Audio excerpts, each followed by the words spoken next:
जय राधे कृष्णा दोस्तों, मैं हूं डॉक्टर शिवराज सिंह। स्वागत है आपका मेरे चैनल हिस्ट्री विद सिंह में। और दोस्तों, आशा है आप लोग भाई अच्छे से होंगे। और यदि आप नए आए हैं भाई तो स्टार्ट करिएगा। जो है श्रीमद् भागवत का ये देखिए पहुंच चुका है। श्रीमद् भागवत महापुराण 8वां वीडियो ये है ना। तो आप लोग अगर नए आए हैं तो एक से देखना स्टार्ट करिएगा, तभी आपको ये जो श्रीमद् भागवत का पूरा मज़ा है तभी मिल पाएगा, है ना। तो अभी पिछले वीडियो में आपने देखा कि जो परीक्षित का जन्म हो चुका है, युधिष्ठिर और पांडवों ने पूरे धूमधाम से जो है मनाया और दान भी किया। ठीक है, ब्राह्मणों को दान किए हैं, खुशियाँ मनाई गई। और ब्राह्मणों ने उनकी जो है देखा आपने कि जो भविष्य भी देख करके बता चुके हैं कि भाई ये बहुत प्रतापी राजा होने वाले हैं। तो युधिष्ठिर बहुत खुश हैं, युधिष्ठिर और पांडव, है ना। तो अब भाई आज के वीडियो में आप देखिए जो है श्रीमद् भागवत पुराण का 8वां वीडियो, है ना। और देखिए इसमें जो है अब एक आपको ये पता लगेगा कि भाई जो गांधारी सती क्यों होती हैं, धृतराष्ट्र छोड़ के क्यों जाते हैं, ये आपका राजमहल है ना जो हस्तिनापुर है उसको छोड़ के क्यों जाते हैं, क्या कारण था, कहाँ जाते हैं, क्या होता है ना। तो ये सब की चर्चा इस वीडियो में आप सुनेंगे और इससे बहुत कुछ आप सीखेंगे भी। ये देखिए एक कथा नहीं है, इसमें जो है बहुत ज़्यादा ज्ञान छुपा हुआ है ना, जिसको हम और आप जो है अभी तक महसूस नहीं कर पाए हैं।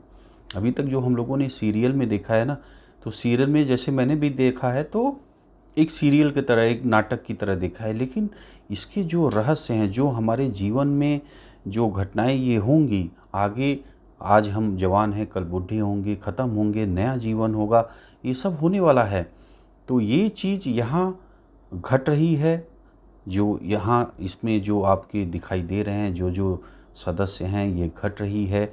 और एक एक से देवता के पुत्र भी यहाँ पे हैं और उनका भी हश्र देखिए कि क्या हो रहा है ना। तो एक बहुत बड़ी सीख यहाँ आपको मिलेगी। ये केवल मतलब एक कहानी नहीं है, इसमें बहुत सारी चीज़ें आप सीखने वाले हैं, है ना।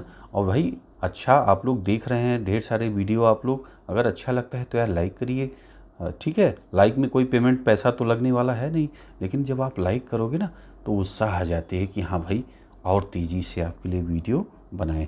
तो आइए शुरू करते हैं। तो आपने पीछे की स्टोरी आपने सुन ली, मैंने बताया आपको क्या हुआ था। अब जो है देखिए सूत जी, जो सूत हैं उनका शौनक से बातचीत चालू है। अब जो है जो विदुर थे जो तीर्थाटन पे निकले हुए थे, है ना।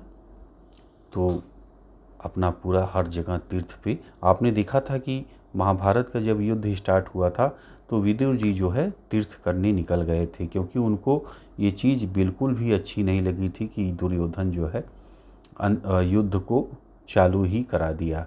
अब युद्ध होना एकदम तय था। तो जो विदुर जी थे वो अपना निकल जाते हैं तीर्थ करने के लिए, है ना, पूरा पूजा पाठ करने के लिए निकल जाते हैं। तो ये होता है। तो विदुर जो थे उनको पता लगती है, मैत्रेय नाम था उनके जो है वो बताते हैं विदुर को कि भाई अब जो है भगवान की परम गति हो गई, भगवान कृष्ण जो है अपने धाम चले गए, है ना, उनका जो है मृत्यु हो गई। तो अब जो है ये उनको पता लगा और जो यादव वंश का जो विनाश हुआ वो भी पता लगा, है ना। तो अब जो है जब उन्हें पता लगा तो वो फिर लौटते हैं हस्तिनापुर। ठीक है, तो हस्तिनापुर जब आते हैं तो वहाँ पे जो है जब विदुर को देखते हैं भाई पांडव, जो कुंती थी, है ना, जो सुभद्रा थी, सब जो है दौड़ पड़ते हैं विदुर से मिलने के लिए, विदुर से मिलते हैं और बढ़िया उनका अवभगत करते हैं। तो और उनकी भाई सेवा जितनी हो सकती थी पांडवों ने विदुर जी की। ठीक है, अब जो है युधिष्ठिर बैठते हैं भाई और विदुर जी से प्रश्न करते हैं कि भाई बताइए आप कहाँ कहाँ गए, आपने जो है किस किस तीर्थ स्थान पे गए, कैसा आपका अनुभव रहा, है ना। और जो है कहाँ आप जो है कैसे आपने भगवान के दर्शन किए। आप जो है देखिए चले गए थे, हम लोगों का मन नहीं लग रहा था। आपने कितनी विपत्तियों से हमें बचाया है ना। आपने कैसे जो है लाक्षागृह से बचाया था, कैसे हर जगहों पे हम लोगों को पहले सूचनाएं दी थी। ये महाभारत में भी आपने देखा होगा कि विदुर जी पहले ही खबर भिजवा देते थे कि भाई देखो लाक्षागृह जलने वाला है, या और भी चीज़ें, देखो विष है उसमें जो है प्याले में, है ना। तो ऐसे ऐसे हर जगह जो है उन्होंने अपना रक्षा की है आपके पांडवों की, है ना। तो ये सब सारी चीज़ें चर्चा युधिष्ठिर कहते हैं, है ना। तो अब जो है भाई पूछते हैं आपका कैसा रहा सफ़र, कैसा रहा। तो अब जो है युधिष्ठिर सारा जो है जो उनका अनुभव था, जो कहाँ कहाँ गए तीर्थ पे, तो युधिष्ठिर को बताए, है ना। और जो है वो भी बात बताई जो कृष्ण भगवान की कैसे जो है वो अपने धाम में चले गए, है ना। उनकी मृत्यु हो गई, अब वो धरती पे नहीं है, ये भी बात युधिष्ठिर को बताते हैं, है ना। और जो है ज्ञान का जो उनके पास अथाह भंडार था, वो ज्ञान जो है युधिष्ठिर को देते हैं। और जो है कुछ दिन तक जो है हस्तिनापुर में वास करते हैं, ठीक है। अब इधर जो है पांडव भाई अब हालचाल ले लिए अपना। अब अच्छा ये लोग पांडव लोग अपने राजकाज में मस्त हो गए, क्योंकि देखिए ये लोगों को अब एक तो भाई जब धन की प्राप्ति हो जाए, वैभव की प्राप्ति हो जाए, तो जैसे होता है ना कि भाई आपने बहुत संघर्ष किया इसको पाने के लिए, तो जब मिल जाता है तो आदमी खो जाता है ना। जैसे धन कमाना जो है कठिन है, उसी तरह धन को मतलब संभालना भी बहुत कठिन है ना। तो जब अब आप देखिए कि जब ये राज्य मिलता है, धन संपत्ति मिलती है, प्रतिष्ठा मिलती है, तो ये लोग मस्त हो जाते हैं, व्यस्त हो जाते हैं राजकाज में पांडव लोग। और युधिष्ठिर को भी घमंड था, अब तो भाई मेरे पास जो है देखिए परीक्षित जैसा आगे का वंश भी आ गया है, और ये भी जान गए हैं कि यार ये तो बड़ा प्रतापी होगा। तो अब तो और भी खुश हैं, मस्त हैं, एकदम राजकाज में भोग कर रहे हैं, है ना। ये भूल गए कि अब देखिए काल जो है उन काल सबका समय जो है खा रहा है ना। हमारा आपका रोज़ प्रतिदिन जो है जीवन कम हो रहा है। अभी हम लोग बच्चे थे, आज बड़े हो गए हैं, कल बूढ़े होंगे, ख़त्म होंगे। लेकिन कितने लोग, खुद मैं भी आप देखिए कि एकदम भौतिकता में फंसा हुआ हूँ। और आप देखते हैं लोग जो है केवल बस एक है कि कैसे धन कमाना है, कैसे धन पे धन कमाना है। आज 1 करोड़ कमाऊँ, कल 5 कमाऊँ, 10 कमाऊँ, बस धन कमाता रहूँ। लेकिन ये अंतिम सत्य देखिए है ही कि जिसका जन्म हुआ है उसकी मृत्यु होनी ही है, एकदम पक्की बात है। लेकिन उसकी कोई सुध नहीं ले रहे हैं, है ना। तो ये चीज़ अब पांडव लोग देखिए वैभव पाए हैं, मस्त हैं, एकदम लगे हुए हैं, कोई चिंता ही नहीं है क्या होगा कैसे होगा।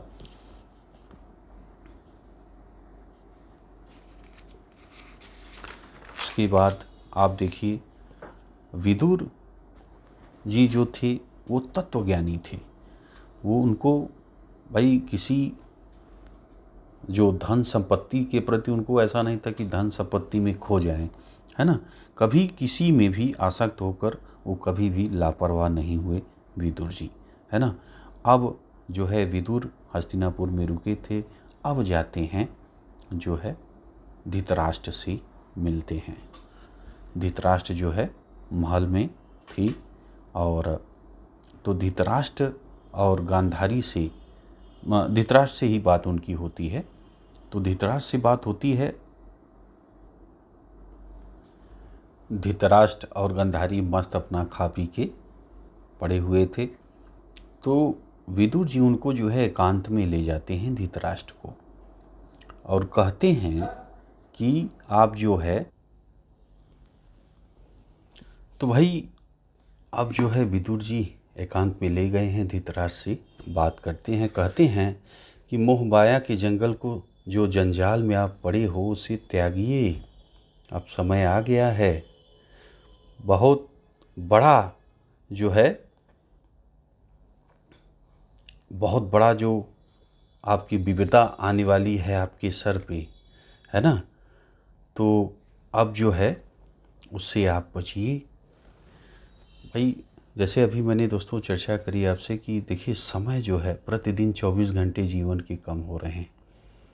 और भाई विदुर जी बताए कि आप जहाँ हस्तिनापुर में पड़े हो, रोटी तोड़ रहे हो, और पिछली जो घटनाएं घटी हैं, है ना, आपने, आपके पुत्र मारे गए, आपके पिता चले गए, है ना, आपके मित्र यार चले गए, ठीक है। तो अब जो है आप इस जो मोह माया है इससे निकलिए और मुक्ति के लिए जो है प्रयास करिए, है ना।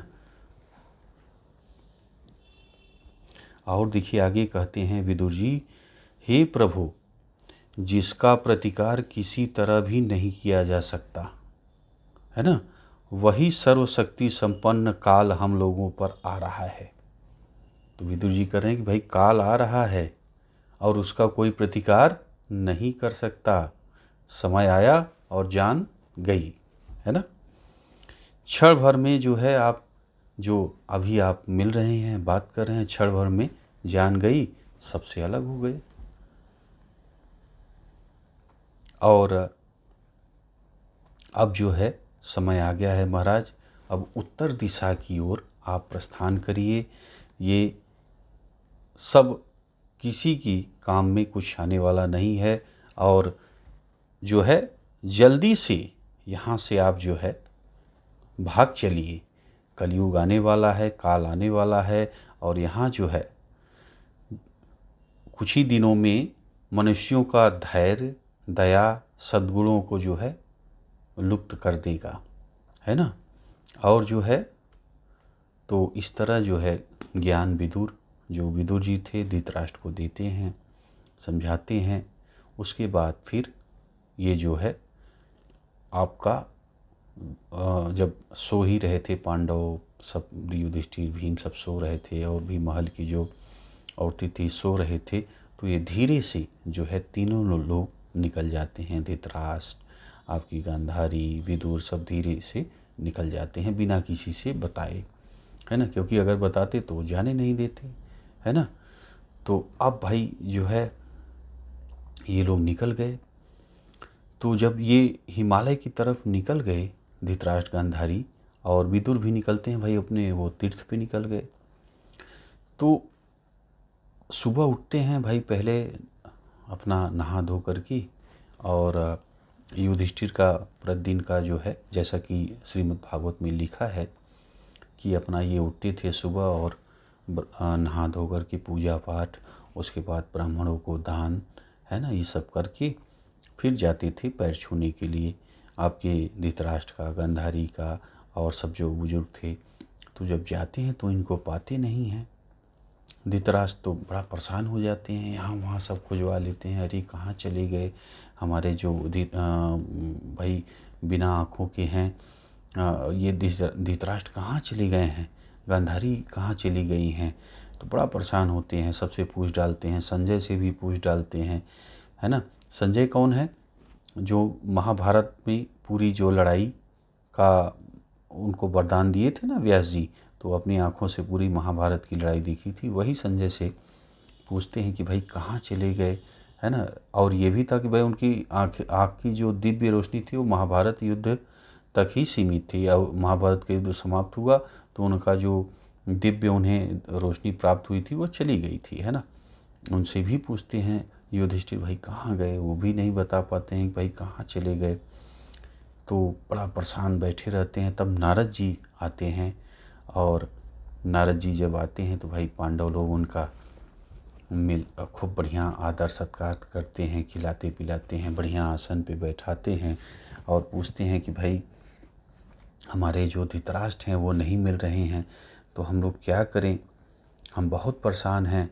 तब फिर नारद जी ने समझाया कि भाई देखिए, जो ये मिलना बिछड़ना है ये सब नारायण की जो है इच्छा है, नारायण ही कराते हैं मिलना बिछड़ना, है ना। और कैसे जो है इसकी मिलना बिछड़ना का शोक आप छोड़ो, है ना। ये सब भगवान की माया है, ठीक है। और जैसे आप देखिए, पृथ्वी जल अग्नि वायु और आकाश के संयोग से बना हुआ यह शरीर काल, ध्यान दीजिए, काल कर्म और गुण के अधीन है, ठीक है। तो 5 तत्वों से शरीर अपना बना है। किससे बना है? पृथ्वी जल अग्नि वायु और आकाश से, है ना। तो और काल कर्म और गुण के अधीन है। शरीर में क्या है? वो एकदम किसके अधीन है? काल के, भाई समय के अधीन है। आज जन्म लिया है, बड़ा हुआ, बूढ़ा हुआ, ख़त्म हो गया। तो काल हमेशा जो है समय को खा करके धीरे धीरे ख़त्म कर देता है। कर्म के अधीन है, गुण के अधीन है ना। तब भला यह किसी दूसरे प्राणी की रक्षा कैसे कर सकता है? कैसे शरीर और प्राणी की रक्षा कर सकता है? नारद जी समझा रहे हैं युधिष्ठिर को। जैसे उदाहरण भी दे रहे हैं कि मान लीजिए कोई अजगर है और किसी आदमी को लील लिया, है ना, निगल लिया, जब वो पेट में चला गया तो कैसे दूसरों की रक्षा कैसे कर सकता है? वो तो खुद ही उसको निगल लिया। तो काल क्या है? वो निगल ले रहा है सबको। तो जब वो निगल ही लेगा तो और लोगों की रक्षा क्या करेगा, है ना। तो ये जो है नारद जी समझा रहे हैं। और देखिए, महाराज धृतराष्ट्र अपनी पत्नी गांधारी के साथ हिमालय की घाटियों पर विद्यमान ऋषियों के आश्रम की ओर गए हैं। अब देखिए, नारद जी बताते हैं युधिष्ठिर से कि कहाँ, किस स्थान पे गए हैं। तो देखिए, आप जो है हिमालय की घाटियों में विद्यमान जो वहाँ ऋषि लोग रहते हैं, उन्हीं के आश्रम की ओर गए हैं, है ना। और जिस स्थान से माँ गंगा की 7 धाराएं, माँ गंगा की 7 धाराएं निकली हैं, निकलकर सप्त ऋषियों को प्रसन्न करती हैं, उस तीर्थ को जो है सप्त स्रोत तीर्थ कहते हैं। तो वह यहीं पे गए हैं, उसी सप्त स्रोत में वे जो है गए हैं। तो किस स्थान पे गए हैं? जो आपके धृतराष्ट्र और गांधारी हैं, देखिए वो स्थान है जहाँ से माँ गंगा 7 धाराओं में निकली हैं, जहाँ पे सप्त ऋषियों को भाई धाराएं प्रसन्न करती हैं। और उस तीर्थ को क्या कहा जाता है? सप्त स्रोत तीर्थ कहा जाता है। वहीं पे गए हैं, ठीक है।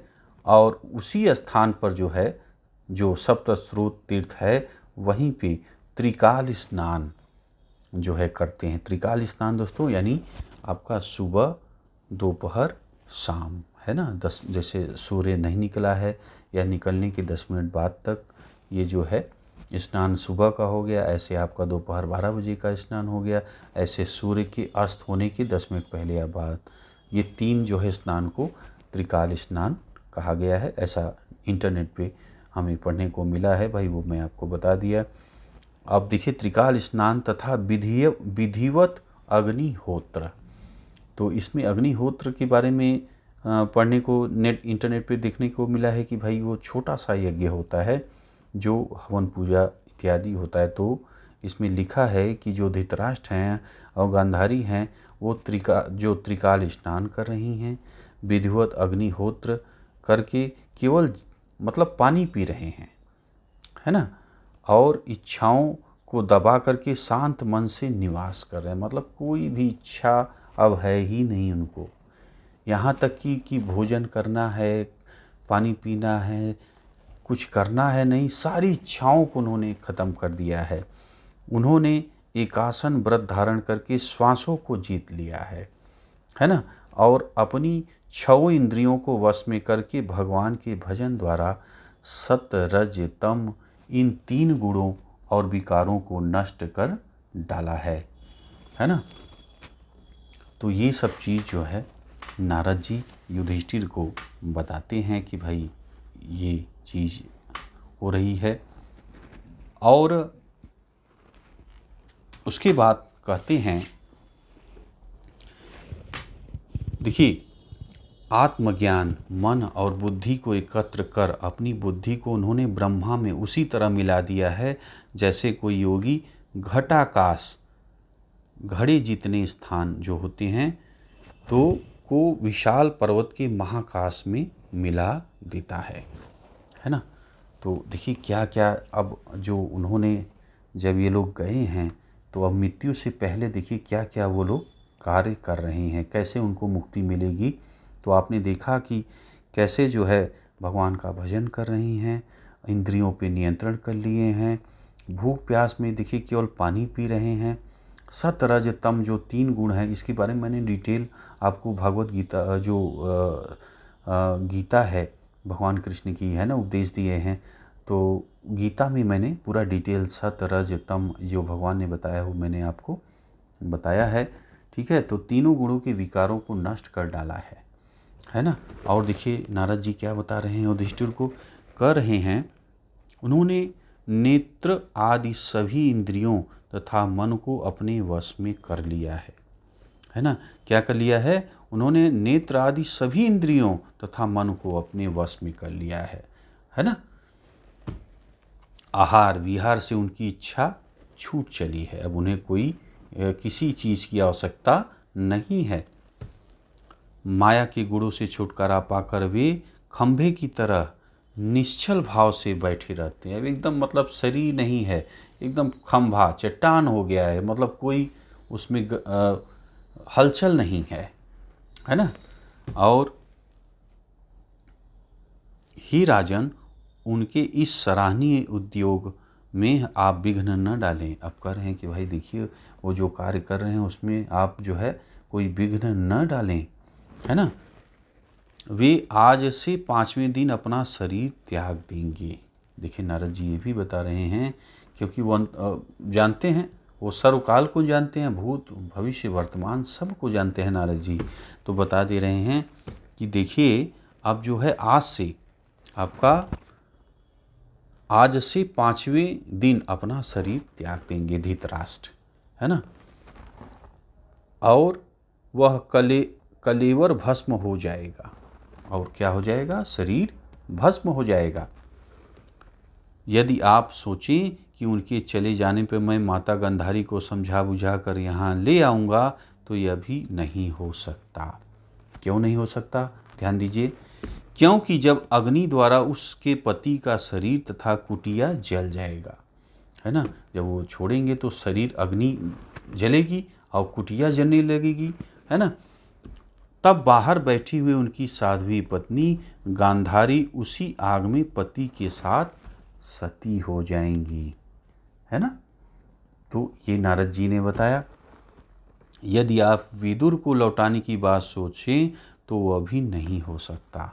अब विदुर भी नहीं लौटने वाले हैं, क्योंकि जब विदुर को अपनी भ्राता की सद्गति का वृत्तांत जब उन्हें जानकारी होगी, तब वे हर्ष और शोक युक्त मन से तीर्थाटन करने के लिए निकल पड़ेंगे, है ना। फिर अब भाई तीर्थाटन कर ही रहे हैं, और अब इधर जब उनको पता लग गया कि भाई हमारे जो भाई हैं उन्होंने अपना शरीर छोड़ दिया है, तो अब जो वो तीर्थाटन में ही चले जाएंगे, लौटना संभव नहीं दिखता है।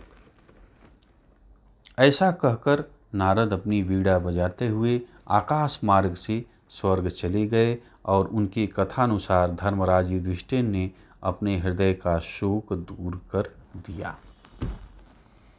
ठीक, तो अब भाई जो नारद जी ने बताया उन्होंने कि भाई देखिए ये चीज़ हुई है और ये चीज़ होने वाली है ना। शरीर छोड़ देंगे और अंतिम सत्य जो मतलब माया से मुक्त होने की वो सारी क्रिया वो लोग कर रहे हैं, और मुक्त होंगे उनको आप जो है विघ्न न डालिए, परेशान न करिए।